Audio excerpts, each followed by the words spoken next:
Good morning all. In this lecture, I am going to discuss some important steps that has to be followed while finding the rivets or while designing a rivet. Okay, if we are considering a boiler joint in the design നമ്മൾ consider ചെയ്യുകയാണെങ്കിൽ അതിൽ എന്തൊക്കെ factors നമുക്ക് അറിഞ്ഞിരിക്കണം. So കഴിഞ്ഞ ക്ലാസ്സിൽ ഞാൻ പറഞ്ഞിരുന്നു വാട്ട് ആർ ദി ഫാക്ടേഴ്സ്, എന്തൊക്കെ ഫാക്ടർ റിവെറ്റിൽ എന്തൊക്കെ തരം റിവെറ്റ്സ് ഉണ്ട്, ചെയിൻ റിവെറ്റ് ഉണ്ട്, സിഗ്സാഗ് റിവെറ്റ്സ് ഉണ്ട്, അതായത് അതിൽ എന്തൊക്കെ ഫാക്ടേഴ്സ് ഉണ്ട്, പിച്ച് ട്രാൻസ്ഫേഴ്സ് പിച്ച് ഉണ്ട്.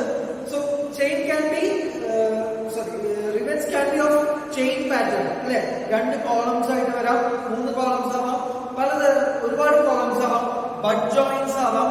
And there are few methods and few ways that you can express the classification of rivets.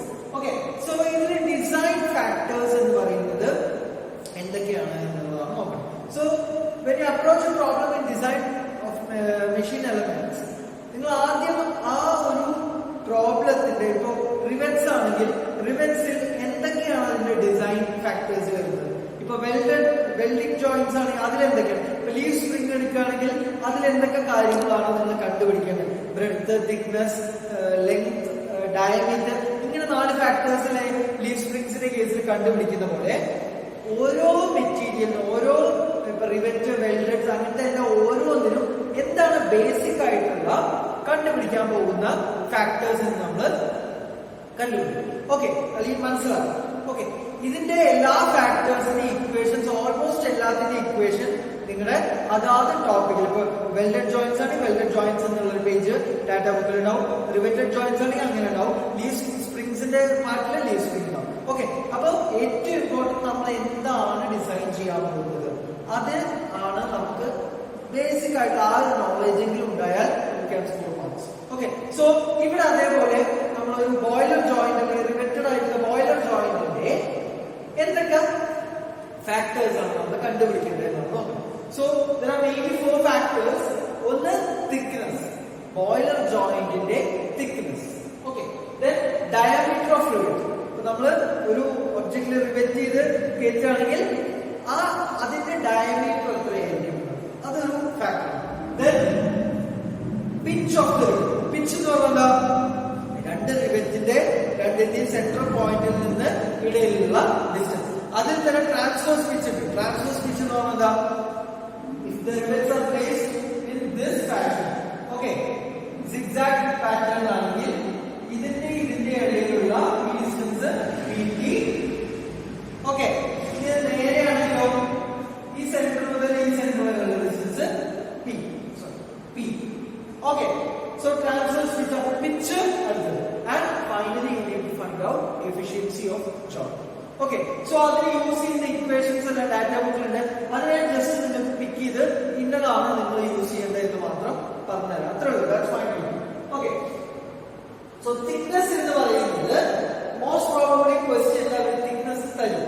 In case തന്നില്ല എങ്കിൽ നിങ്ങൾക്ക് യൂസ് ചെയ്യാവുന്ന ഇക്വേഷൻ ആണ് T = πd by PID by 2 sigma T into efficiency.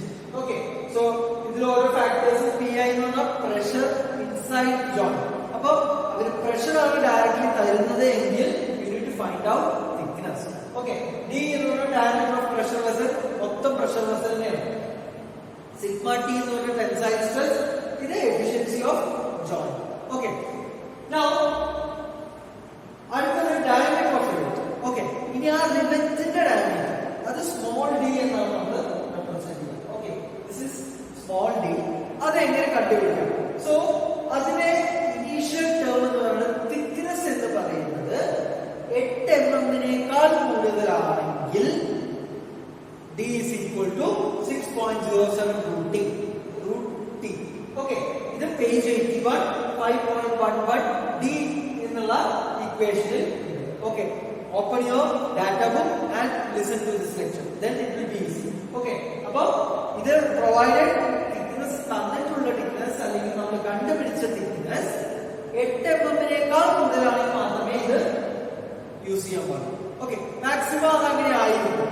ഇനി in case if it is less than 8 mm, okay, 8 mm കുറവാണ് thickness എങ്കിൽ അങ്ങനത്തെ കേസിൽ ചെറിയ തിക്നെസ് ആയിരിക്കും. അപ്പൊ ക്രഷിംഗ് റെസിസ്റ്റൻസും ഷീയറിംഗ് റെസിസ്റ്റൻസും സെയിം ആണ് എന്ന് നമ്മൾ അസ്യൂം ചെയ്യണം. ക്രഷിംഗ് റെസിസ്റ്റൻസിനെ നമ്മൾ PC എന്നും ഷീയറിംഗ് റെസിസ്റ്റൻസിനെ PS എന്ന് നോട്ടേറ്റ് ചെയ്യുകയാണെങ്കിൽ ക്രഷിംഗ് റെസിസ്റ്റൻസിനെ കണ്ടുപിടിക്കാനുള്ള ഇക്വേഷൻ കഴിഞ്ഞ ക്ലാസ്സിൽ പറഞ്ഞു.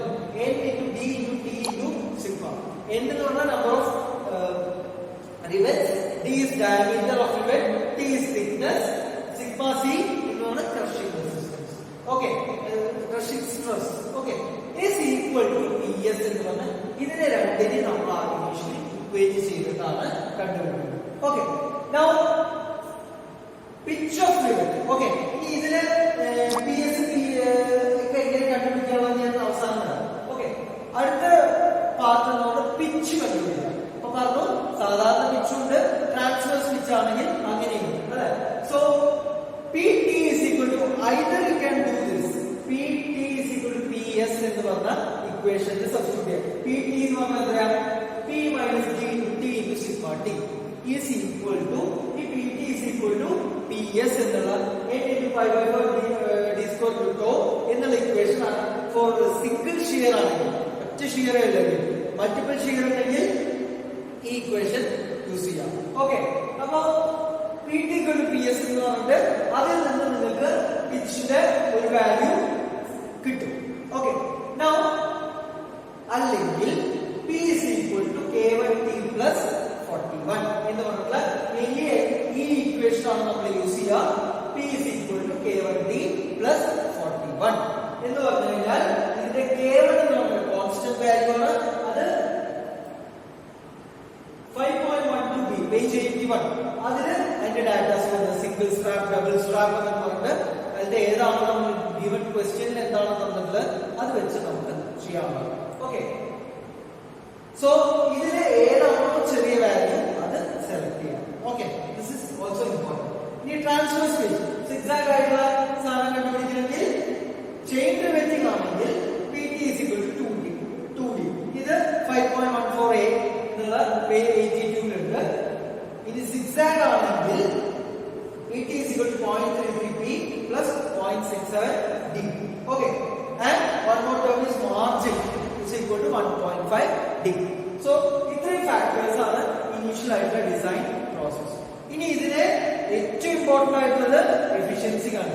ആ ജോയിന്റിന്റെ എഫിഷ്യൻസി നമ്മൾ കണ്ടുപിടിക്കാം. അത് ഞാൻ കഴിഞ്ഞ ക്ലാസ്സിൽ പറഞ്ഞ അതേ മെത്തേഡാണ്. You need to find out PT, PC and PS. ഇത് മൂന്നും കണ്ടുപിടിച്ച് അതിൽ ഏതാണോ സ്മോളർ വാല്യൂ അതിൽ ഈ ഇക്വേഷൻ സബ്സ്റ്റിറ്റ്യൂട്ട് ചെയ്യാം. ഓക്കെ, സോ PT എന്ന് പറഞ്ഞാൽ ഈ വാല്യൂ, PS സിംഗിൾ ഷിയറും ഡബിൾ ഷിയറും വേറെ വേറെ ഇക്വേഷൻ. ഇത് നിങ്ങളുടെ ഡാറ്റ ബുക്കിൽ ഉണ്ടാവില്ല. So these equations you should know these equation. PC എന്ന് പറഞ്ഞാൽ D into T into sigma C. Okay, also P എന്ന് പറഞ്ഞാൽ എന്താണ്? റിവെറ്റിംഗ് നടത്തുന്നതിന് മുമ്പുള്ള സ്ട്രക്ചറിൽ ഉണ്ടാവുന്ന റെസിസ്റ്റൻസ്. ഓക്കെ, അതാണ് P എന്ന് പറയുന്നത്. അത് P into T into sigma T. Okay, so least of ഈ മൂന്ന് വാല്യൂ ഏതാണെന്ന് വെച്ചാൽ